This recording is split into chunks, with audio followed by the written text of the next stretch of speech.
The jungle was silent, almost too silent. American Marines moved carefully through the thick vines, unaware that dozens of Japanese soldiers waited in bunkers hidden beneath the earth. For months, this jungle had swallowed entire platoons, turning every tree into a trap and every shadow into a threat. But on this day, the jungle itself would burn. A deep metallic rumble rolled across the ground. Japanese soldiers peered from their firing slits, expecting another short-range firefight. Instead, they saw something they had never witnessed before. A massive Sherman tank pushed through the undergrowth, its turret fitted with a strange, snake-like nozzle. For a split second, both sides froze. Then the tank spat fire. A roaring stream of liquid flame shot forward, exploding into a wall of burning fury that swept across the forest floor. Bunkers ignited. Trees burst open. And in that instant, Japanese soldiers realized. This was no ordinary tank. This was a machine built to turn the jungle into hell. In the Pacific War, the battlefield was unlike anything the world had ever seen. There were no wide-open fields, no clear front lines, and no safe retreat. Instead, American forces found themselves trapped in a hostile maze of towering trees, choking humidity, and an enemy that seemed to vanish into the earth itself. Every island was a fortress, every hillside a battleground, and every cave a deadly promise that the fighting was far from over. The Japanese army had mastered the art of jungle warfare. Their bunkers were carved deep into volcanic rock, their tunnels ran for miles, and their ambushes came with surgical precision. Traditional American weapons, rifles, grenades, even artillery, often failed to break these defenses. Entire units were pinned down by enemies they couldn't even see. It became clear that defeating Japan would require more than courage and conventional firepower. It would demand something new, something powerful enough to reach into caves, clear the densest vegetation, and flush out defenders who refused to surrender. And so, American engineers and the U.S. Marine Corps joined forces to create a weapon unlike anything used before in the Pacific. A weapon the Japanese never expected. A weapon that would change the way the jungle war was fought forever. Before the arrival of flamethrower tanks, the Pacific Campaign had already earned a reputation as one of the most brutal arenas of the war. The American Marines who fought on islands like Saipan, Guam, and Peleliu quickly learned that the jungle was not merely terrain, it was a living enemy. Every vine, every ridge, and every cave system seemed designed to protect the defenders and punish the attackers. Japanese forces used the landscape with terrifying efficiency. They rarely exposed themselves. Instead, they built bunker networks hidden beneath layers of mud, coral, and thick vegetation. Many of these bunkers were so well constructed that direct artillery hits barely scratched them. Machine gun nests were buried deep, their openings disguised with branches and leaves. Snipers climbed high into palm trees, firing once before disappearing behind layers of foliage. Even when Marines overran a position, tunnels beneath the surface allowed Japanese soldiers to reappear behind American lines. The result was a kind of warfare that drained morale as much as it claimed lives. Advancing just a few hundred yards could take hours, sometimes days, and every step forward invited a new ambush. Flamethrower troops on foot played a critical role, but they were dangerously exposed. Carrying heavy tanks of flammable liquid on their backs, they made perfect targets. Many never made it close enough to flush out a position. And those who did often faced the horror of their weapons failing, jamming, or running dry at the worst possible moment. Commanders were desperate. Marine units were losing men faster than replacements could arrive. Some battles devolved into hand-to-hand combat inside dark tunnels where neither side could see more than a few feet. The Japanese, determined to fight to the last man, showed no fear of death. They fought from underground chambers, cave systems, and armored pockets that seemed impossible to destroy. It became painfully clear that brute force alone would not break the Japanese defenses. The U.S. needed something capable of delivering overwhelming firepower from a protected platform, something that could survive machine gun bursts, grenade showers, and sniper fire while still unleashing destructive force into the heart of the jungle. And from this desperate need, the idea emerged. What if the Marines could take the most feared infantry weapon in the Pacific, and mount it onto a tank? The idea was bold, and brutally effective. If a single flamethrower-wielding Marine could clear a bunker, then a flamethrower mounted on a Sherman tank could clear an entire defensive line. Engineers immediately began experimenting, working side by side with frontline Marines who knew exactly what the battlefield demanded. The result was the POA, CWS, H-1, a specially modified M4 Sherman equipped with a flamethrower system powerful enough to reshape the very logic of jungle warfare. Instead of the long-barreled 75mm gun, the tank's turret held a thick, coiled nozzle that looked like the mouth of a metal serpent. The tank carried hundreds of gallons of thickened fuel, pressurized and ready to be ignited the moment the trigger was pulled. Where an infantry flamethrower had a reach of barely 30 to 40 yards, this machine projected liquid fire up to 150 yards, half a football field of unstoppable flame. For Japanese soldiers hiding in caves and pillboxes, the psychological impact was immediate and devastating. The U.S. military soon gave these tanks a chilling nickname. The Satan, because wherever they went, fire followed. Marines described the tanks as monsters, in the best possible sense. Their thick armor allowed them to advance under heavy enemy fire. Machine gun rounds bounced harmlessly off their hulls.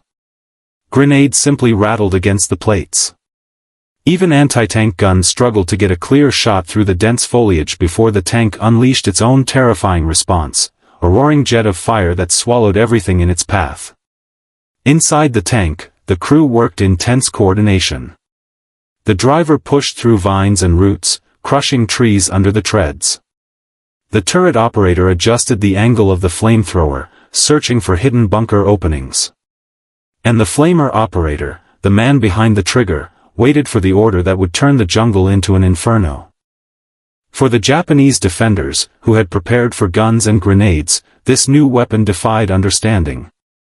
How do you fight an enemy you cannot see? How do you survive flames that rush through tunnels, bounce off cave walls, and suck the air from entire chambers? The arrival of the flamethrower Sherman meant one thing. The jungle was no longer Japan's shield.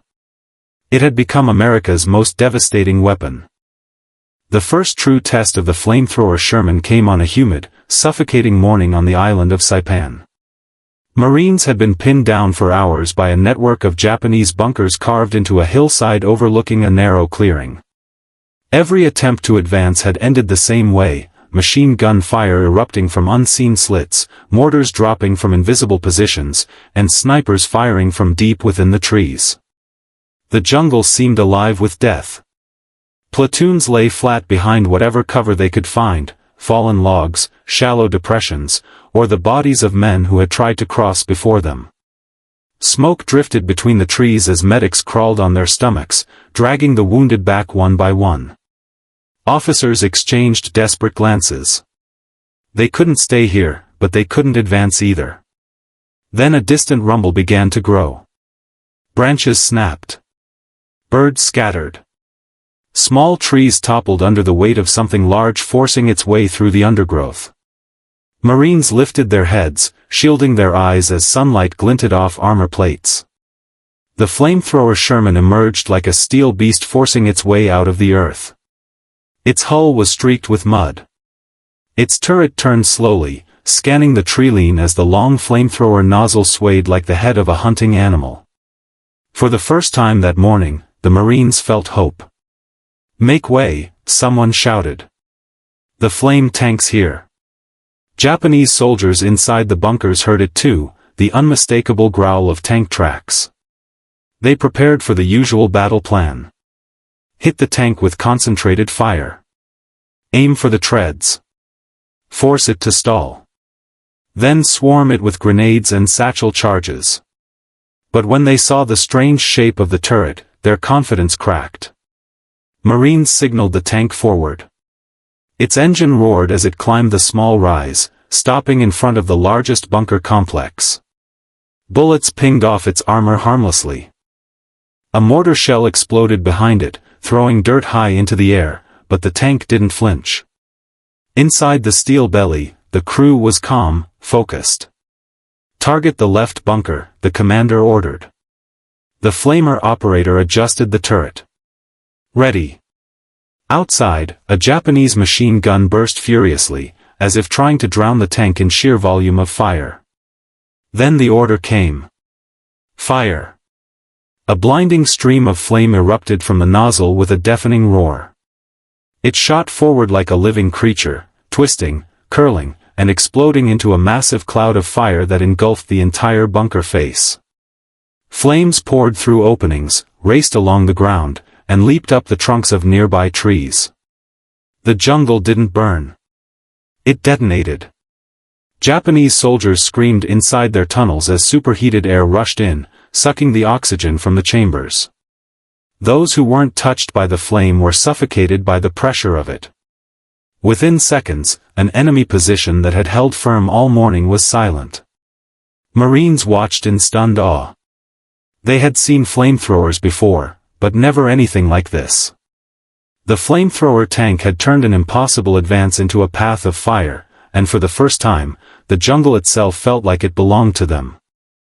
The success of the flamethrower Sherman on Saipan was not an isolated victory, it marked the beginning of a dramatic shift in the balance of power across the Pacific. For months, Japanese commanders had relied on heavily fortified positions, convinced that their underground networks and natural camouflage made them nearly invincible. Even small units, properly entrenched, could delay entire American battalions. But flamethrower tanks changed everything. Suddenly, positions that were expected to hold for days collapsed in minutes. Caves that once required repeated assaults were cleared in a single pass. Bunkers that shrugged off artillery crumbled when fire surged through firing slits and ventilation shafts.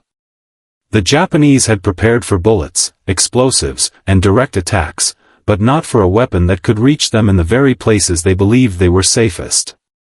Marines quickly learned how to use the flame tanks with devastating precision. Infantry would advance behind the armor, pointing out bunker openings and tunnel entrances.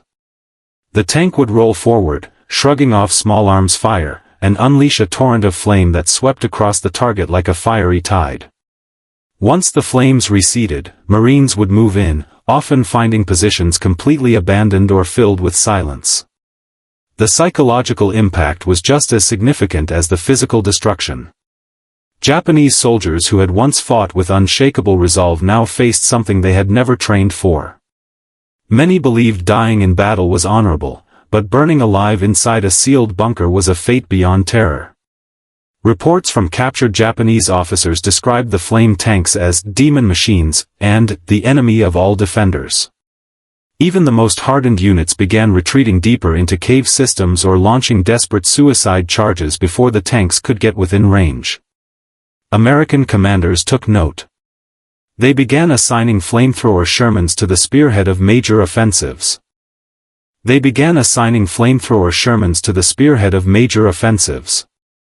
On islands like Tinian and Iwo Jima, these tanks became essential tools for breaking the toughest resistance points.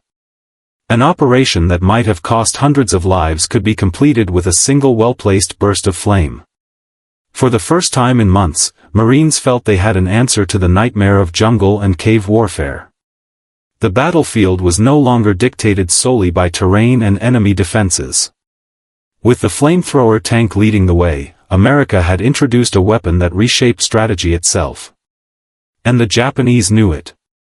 Their strongest fortifications were no longer barriers, they were targets. The true power of the flamethrower Shermans revealed itself during the brutal fighting on Peleliu, an island infamous for its jagged coral ridges, suffocating heat, and a labyrinth of caves that formed one of the most complex defensive networks Japan had ever built. Marines described the island as a furnace made of stone, where the air shimmered from heat and the smell of gunpowder never left the wind. By the third week of fighting, progress had slowed to a crawl. The Umurbergal Mountains, nicknamed Bloody Nose Ridge, were filled with hundreds of interlinked caves. Every ledge held a sniper. Every dark hole hid a machine gun. The Japanese defenders were determined to fight to the last man, and they had chosen terrain that favored them completely. Marines were exhausted, dehydrated, and pinned down. The ridgeline spat fire every time they attempted to climb it. Hand grenades rolled down slopes like deadly rain. Mortars burst from unseen positions. Even at night, the jungle echoed with sudden gunfire that kept men awake in terror. So the order was given. Bring in the flamethrower tanks. A pair of Sherman flame tanks began their approach at dawn, their hulls scraping against the coral as they pushed forward. Marines followed behind cautiously, knowing the tanks would draw every weapon the Japanese had left. And they were right. The moment the tanks appeared, the ridgeline exploded with activity. Machine guns opened up. Riflemen fired down on them from the cliffs. Mortars burst dangerously close. A 47mm Japanese anti-tank gun cracked like thunder, its projectile slamming against the Sherman's hull with a sharp metallic clang. But the tank kept moving. Inside, the crew was tense but focused. Sweat poured down their faces as they crawled forward through the suffocating heat. Target the cave at 2 o'clock, the commander ordered. The turret rotated slowly, the nozzle rising like the head of a serpent preparing to strike. Outside, Marines watched as more Japanese soldiers appeared on the ridge, preparing a suicidal counterattack. Some carried grenades. Others had explosives strapped to their chests. Their orders were simple: destroy the tanks at all costs. But they were too late. The flamethrower unleashed a massive burst of fire, roaring like a hurricane trapped inside a metal tube. A wave of flame surged into the largest cave opening, exploding inward with a whooshing thunder. The fire traveled deep into the tunnels, lighting the interior with an orange glow that flickered through cracks in the rock.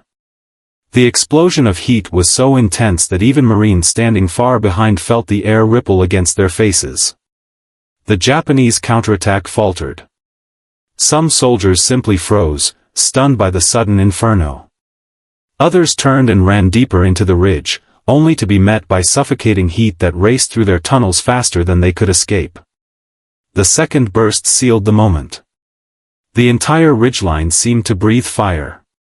Flames shot from cracks in the coral. Smoke poured out of openings like the breath of a dying volcano. The sounds inside the caves, shouts, chaos, collapsing walls, echoed out like a nightmare made real. Marines looked on in a mix of shock and grim relief. For weeks, this ridge had defied every attempt to take it. But now, under the roar of the flamethrower tanks, the mountain that once seemed invincible was finally breaking. And for the Japanese soldiers inside those tunnels, hell had arrived in the form of a machine they could neither fight nor escape. As the flamethrower Shermans continued their advance through the islands of the Pacific, the consequences became unmistakably clear. Battles that had once demanded days of relentless assault were now ending in hours. The terrifying reach of the flame tank stripped away the defensive advantage Japan had relied on since the beginning of the war. The caves, bunkers, and tunnel systems, once symbols of Japanese resilience, became death traps the moment a Sherman turret swung in their direction. On island after island, American commanders adapted their strategies. Instead of launching wave after wave of infantry into fortified kill zones, they let the tanks lead the way. The combination of armor, mobility, and long-range flame projection allowed Marines to breach positions that previously seemed untouchable. What had once required sacrifice and luck now required coordination and mechanics. For the Japanese defenders, the psychological toll was devastating. Troops who had trained their entire lives to face bullets without fear found themselves overwhelmed by something entirely different: fire that invaded their hiding places, robbed them of oxygen, and turned their safest shelters into choking furnaces. Their morale fractured. Many chose to retreat deeper underground, where they became trapped. Others launched desperate banzai charges, preferring to die in open combat rather than face the fire inside their tunnels. By the end of the Pacific Campaign, the flamethrower Sherman had earned a fearsome reputation.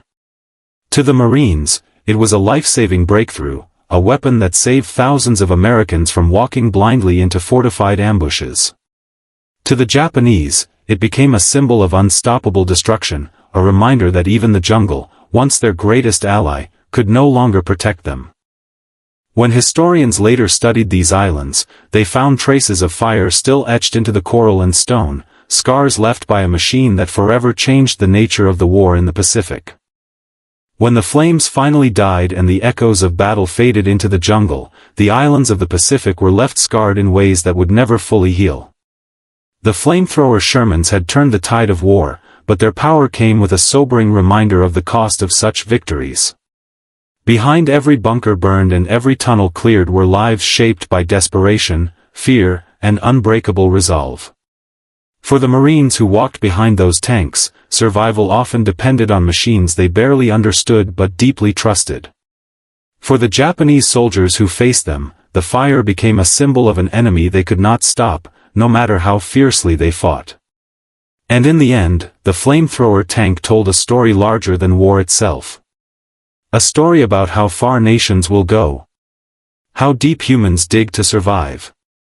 And how even the darkest weapons leave behind lessons the world must never forget.